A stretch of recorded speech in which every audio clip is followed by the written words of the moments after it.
من المقرر أن يعقد الاتحاد الدولي لكرة القدم مؤتمرا استثنائيا لحسم هوية البلدان المنظمة للنسختين المقبلتين من كأس العالم، بعرض الأمر على تصويت الاتحادات الأعضاء بعد استيفاء الملفين الوحيدين المرشحين للحد الأدنى المطلوب في تقييم العروض المقدمة. ومن المقرر أن يصادق فيفا بالإجماع في المؤتمر الافتراضي على منح شرف تنظيم دورة 2030 من المونديال للملف المشترك بين المغرب وإسبانيا والبرتغال في الاحتفال بمئوية الحدث العالمي ودورة 2034 للسعودية.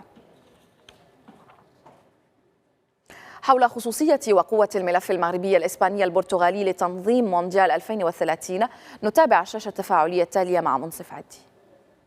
رحلة المغرب لتنظيم المونديال عنوانها الأبرز نموذج حقيقي للطموح والتمسك بالأحلام وعدم الاستسلام. فبعد 5 محاولات لاحتضان المونديال الحدث الأكبر والأبرز في عالم المستديرات، نجح المغرب أخيرا في ملف مشترك مع إسبانيا والبرتغال في كسب الرهان باختياره مستضيفا لنسخة 2030 عبر ملف مشترك رفقة إسبانيا والبرتغال.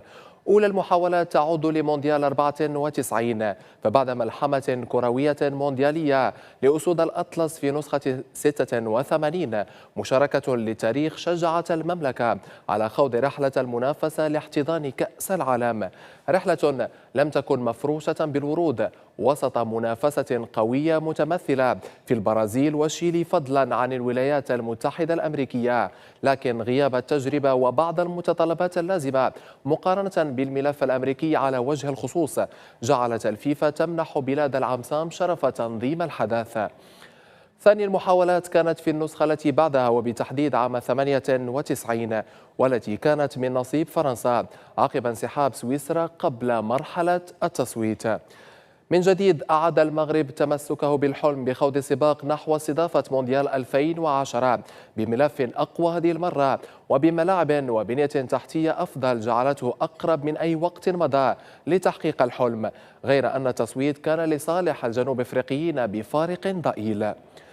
تجربة 2010 عززت ثقة المغرب وجعلته يتمسك بحلمه دائما ليخوض غمار المنافسة على نسخة 2026، غير أن بعض المعايير الجديدة التي حددها الاتحاد الدولي للعبة أبرزها الرفع من عدد المنتخبات المشاركة بخر الحلم مرة أخرى وأعاد المونديال للأراضي الأمريكية مجددا، لكن هذه المرة في ملف مشترك مع المكسيك وكندا.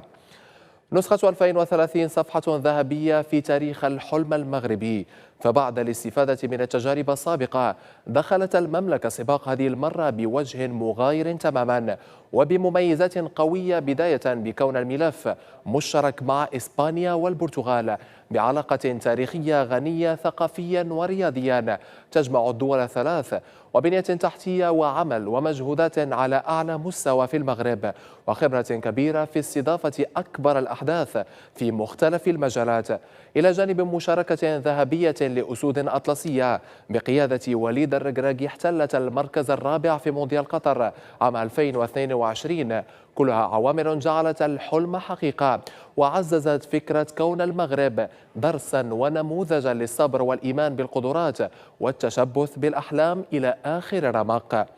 ليزف الملك محمد السادس يوم 4 من أكتوبر من السنة الجارية الخبر السعيد للشعب المغربي بمنح فيفا المملكة إلى جانب إسبانيا والبرتغال بالإجماع لاستضافة بطولة انتظرها المغرب لسنوات طويلة. ملف لقي ردود فعل إيجابية وإشادات كبيرة جعلته يكسب السباق مبكرا أمام الملف الثلاثي للأوروغواي والباراغواي والأرجنتين قبل الانسحاب لاحقا مقابل تنظيم المباريات الثلاث الأولى لمنتخبات هذه الحكومة. عزيز أخنوش، اجتماعا خصص لموضوع إنعاش التشغيل بحضور جميع القطاعات الوزارية المعنية، إضافة إلى المندوبية السامية للتخطيط والصندوق الوطني للضمان الاجتماعي ومكتب التكوين المهني وإنعاش الشغل. وذكر بلاغ لرئاسة الحكومة أنه تم الوقوف خلال هذا الاجتماع على التدابير العملية التي جاءت بها خارطة طريق قطاع التشغيل، والتي تعتزم الحكومة الإعلان عنها في أقرب الآجال بهدف تعزيز دينامية القطاع انسجاما مع توجيهات صاحب الجلالة الملك محمد السادس الرامية إلى تحقيق النمو الاقتصادي والاجتماعي المنشود في البلاد.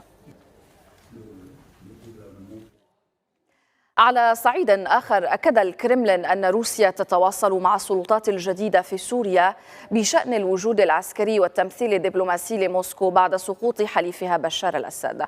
وقال المتحدث باسم الرئاسة الروسية ديمتري بيسكوف إن موسكو على تواصل مع أولئك الذين يسيطرون على الوضع في سوريا، لأن لروسيا قاعدة عسكرية هناك وبعثة دبلوماسية، والأسئلة المتعلقة بسلامة هذه المنشآت بالغة الأهمية.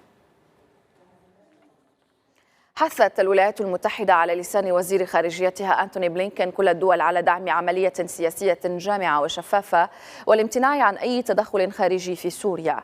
بلينكين شدد على أن واشنطن ستعترف وتدعم بشكل كامل الحكومة السورية المستقبلية التي ستنبثق عن العملية الانتقالية، مشددا على ضرورة أن تؤدي إلى حكم موثوق وجامع وغير طائفي.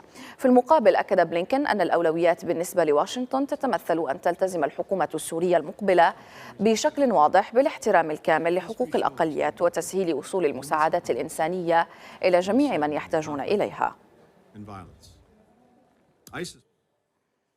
ضمن آخر تطورات المشهد في سوريا دائما وبعد أيام على إطاحة نظام الأسد، دعا رئيس الحكومة الانتقالية محمد البشير السوريين في الخارج للعودة للمساهمة في تنمية بلدهم على حد تعبيره.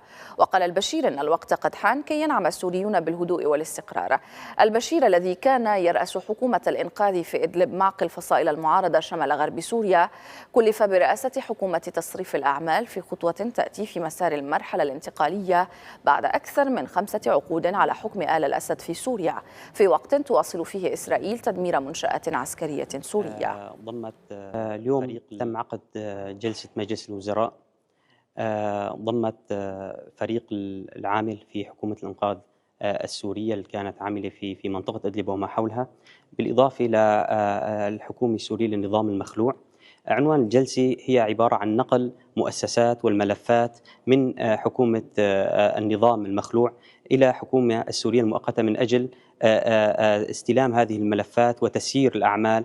يعني راح تكون حكومة سورية لتسيير الأعمال خلال فترة انتقالية إن شاء الله ممكن تنتهي في 1/3 بإذن الله. هذا تكليف كان من قبل القيادة العامة، تم تكليفنا بتسيير الأعمال للحكومة السورية.